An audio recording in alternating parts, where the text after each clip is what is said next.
compatriotes, demain 4 avril 2022, nous célébrons à l'unisson le 62e anniversaire de l'indépendance de notre pays. À toutes et à tous, chers compatriotes d'ici et de la diaspora, j'adresse mes chaleureuses félicitations. Je rends un vibrant hommage à nos vaillants lions qui nous ont offert la première Coupe d'Afrique des Nations de notre histoire et la deuxième qualification consécutive de notre pays à la Coupe du monde de football. Merci à vous, chers lions, à votre coach et votre encadrement d'avoir porté si haut les couleurs nationales. Nos prières et vœux ardents de succès vous accompagnent sur la route du Mondial 2022. Comme toujours, l'État sera à vos côtés pour vous apporter tout le soutien nécessaire. Au nom de l'Union africaine, que notre pays a l'honneur de présider cette année, je salue nos frères et sœurs d'Afrique et leur exprime mon engagement sans faille au service des intérêts de notre continent.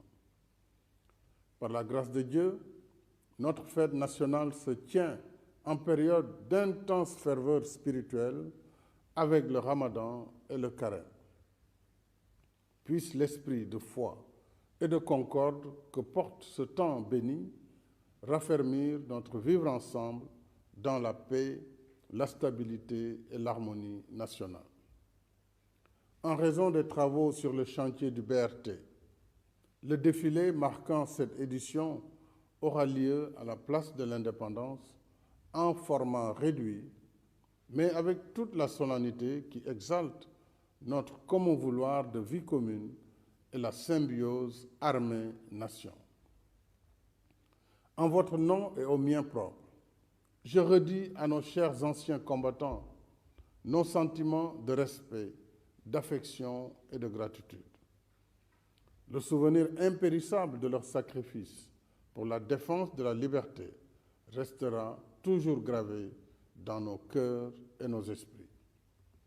À vous, officiers, sous-officiers et militaires du rang, je réitère ma confiance et la fierté de la nation. Je salue la mémoire de nos soldats tombés au champ d'honneur. Aux blessés, j'adresse mes vœux de prompt rétablissement. Je renouvelle mon soutien à ceux et celles parmi vous qui sont déployés au service de la paix dans le monde et en opération pour la défense de l'intégrité territoriale et pour la lutte contre la criminalité transfrontalière et le pillage de nos ressources naturelles. J'ai donné ordre à nos forces de défense et de sécurité de poursuivre sans répit ces opérations jusqu'à ce que tous les objectifs assignés soient atteints. Les hommes et femmes qui ont choisi le métier des armes pour défendre les intérêts vitaux de la nation, au péril de leur vie, méritent notre soutien et notre gratitude. C'est pourquoi je tiens à l'amélioration constante des conditions d'existence de nos soldats, l'efficacité opérationnelle de leur mission et la quiétude de leur famille. Cette année, le thème de la fête de l'indépendance porte sur force de défense et de sécurité et résilience nationale. Dans un contexte mondial agité et incertain, qui s'ajoute à la profonde crise sanitaire et économique née de la pandémie Covid-19, ce thème nous invite à persévérer dans nos efforts individuels et collectifs face aux épreuves de notre temps. Nos forces de défense et de sécurité, faisant corps et âme avec la nation, ont contribué de façon remarquable à la mise en œuvre de notre stratégie de riposte sanitaire et socio-économique, en plus de l'exécution des mesures régaliennes. Dans le même esprit, devant la montée des périls et la complexité des menaces, le programme de renforcement des capacités opérationnelles de notre armée se poursuit, afin que nos forces de défense et de sécurité soient prêtes en tout temps et en tout lieu à assurer leur mission de défense du territoire national. En outre, 12 nouveaux escadrons de gendarmerie, 11 commissariats de sécurité publique et 3 postes avancés aux frontières ont été créés, en plus de l'acquisition de nouveaux moyens de lutte contre la grande délinquance et la criminalité organisée. Ces efforts, parmi d'autres, seront maintenus et renforcés. Mes chers compatriotes, dans mon message à la Nation à l'occasion du Nouvel An, je vous ai entretenu de nos politiques de développement économique et social, y compris la mise en œuvre des projets d'infrastructures indispensables à l'objectif d'émergence. Depuis lors, nous avons inauguré le stade Abdoulaye Wade de Diamniadio et le pont Nelson Mandela de Foundiougne, mis en service l'autopont de Cambérène et lancé les travaux de la deuxième phase du TER pendant que l'exécution des projets du BRT et de l'autoroute Mbour-Fatick-Kaolack progresse à un rythme satisfaisant. En même temps, la formation au métier, l'emploi et l'insertion socio-économique des jeunes restent au cœur de mes priorités. La mise en œuvre du programme d'urgence Xëyu Ndaw ñi, financé à hauteur de 450 milliards de francs CFA sur 3 ans, se poursuit au sein des pôles emploi et entrepreneuriat pour les jeunes et les femmes, de l'ADER, de l'ANPEJ, de l'ADPME, du FONGIP, du FERA, du Promoville, de l'AGETIP, du 3FPT et de la Convention nationale État employeur privé. Au total, dans différents secteurs tels que l'environnement et le cadre de vie, la santé, le tourisme, la sécurité, le service civique national et l'animation socio-éducative, le programme d'urgence a généré 46 334 emplois, 12 200 bons de formation et financé 86 023 bénéficiaires.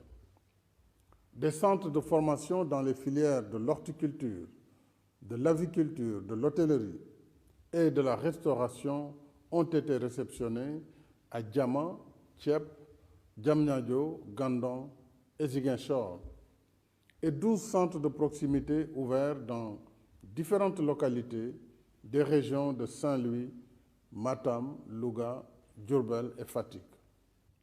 Ce soir, mes chers compatriotes, considérant le risque élevé de pénurie et de flambée des prix en raison de la crise mondiale, j'appelle à une mobilisation générale pour accroître et valoriser davantage nos produits agricoles, d'élevage et de pêche. Afin de soulager les ménages, j'ai fait baisser les prix des denrées de première nécessité, notamment le riz, le sucre et l'huile, et augmenter la subvention du riz local. Mais pour être à l'abri des aléas de la conjoncture internationale, nous devons, par un effort individuel et collectif sur nous-mêmes, faire preuve de résilience en gagnant au plus vite la bataille de la souveraineté alimentaire.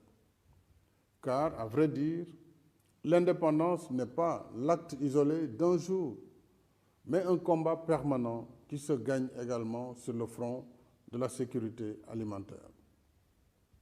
C'est ce qui ajoute à la souveraineté nationale un surcroît de liberté. Il nous faut produire ce que nous consommons et consommer ce que nous produisons. C'est le sens des investissements massifs que l'État continue de consacrer à la modernisation et à la diversification des secteurs de l'élevage, de la pêche et de l'agriculture. De plus, pour la deuxième fois consécutive, le budget de la campagne agricole est revu à la hausse et passe cette année de 60 à 70 milliards de francs CFA. Dans cette quête de l'autosuffisance alimentaire, j'engage les forces vives de la nation, en particulier les jeunes, les femmes et le secteur privé, à s'investir davantage dans les chaînes de valeur de l'élevage, de la pêche et de l'agriculture. L'expérience des domaines agricoles communautaires montre que nous pouvons relever ce défi à l'image des belles moissons du DAC de Keur Momar Sarr, 7 mois seulement après son lancement en juillet dernier. Il en est de même du projet pilote d'incubateur de Mboro, lancé par le programme sénégalais pour l'entrepreneuriat des jeunes, en partenariat avec le secteur privé dans le cadre de l'initiative Xëyu Ndaw ñi. En moins d'1 an, ce complexe multifonctionnel moderne, financé à plus de 5 milliards de francs CFA, a réalisé d'excellentes performances en mettant sur le marché des produits de qualité. En outre, l'incubateur a formé 1053 jeunes, plus de 22 000 membres de GIE et assisté 500 jeunes entrepreneurs à accomplir les formalités administratives nécessaires à leur activité. Relever le défi de l'autosuffisance alimentaire, c'est aussi faciliter les échanges entre les zones de production et les marchés. C'est l'objet du programme spécial de désenclavement portant sur plus de 2500 km de routes en cours d'exécution. S'y ajoute le lancement prochain du programme d'amélioration de la connectivité des zones agricoles du Nord et du Centre, financé par l'État et soutenu par la Banque mondiale, d'un coût global de 130 milliards de francs CFA. Ce nouveau programme mettra en place des infrastructures routières et de renforcement des capacités en matière de formation et de production. Il permettra, entre autres, de faciliter l'accès aux zones de production agricole, de pêche et d'élevage, afin d'améliorer les conditions de transport et renforcer les échanges intérieurs avec les pays voisins. De plus, le volet rural du programme d'appui aux communes et agglomérations du Sénégal, PACASEN Rural, financé à hauteur de 352 milliards de francs CFA, démarrera cette année pour améliorer l'accès aux services sociaux de base dans 435 communes. Je rappelle que la composante urbaine du PACASEN est déjà en cours d'activité. Les politiques d'équité territoriale et de justice sociale resteront toujours au centre de mes préoccupations, car du fond de mon cœur, je veux que chaque Sénégalaise et chaque Sénégalais ait sa part de bien-être, de dignité et de décence qu'une nation qui se veut solidaire, unie et indivisible peut offrir à tous ses citoyens. Telle est la vocation de la nation sénégalaise. C'est le legs que nous ont laissé les anciens et c'est l'héritage que nous devons aux générations futures. Pour ma part, je resterai sans relâche le gardien vigilant de ce patrimoine national et des exigences attachées à nos valeurs de culture et de civilisation.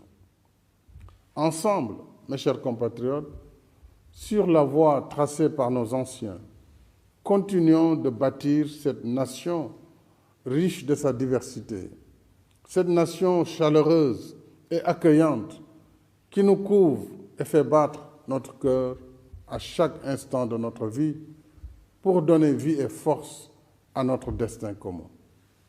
Vive le Sénégal, bonsoir et bonne fête de l'indépendance.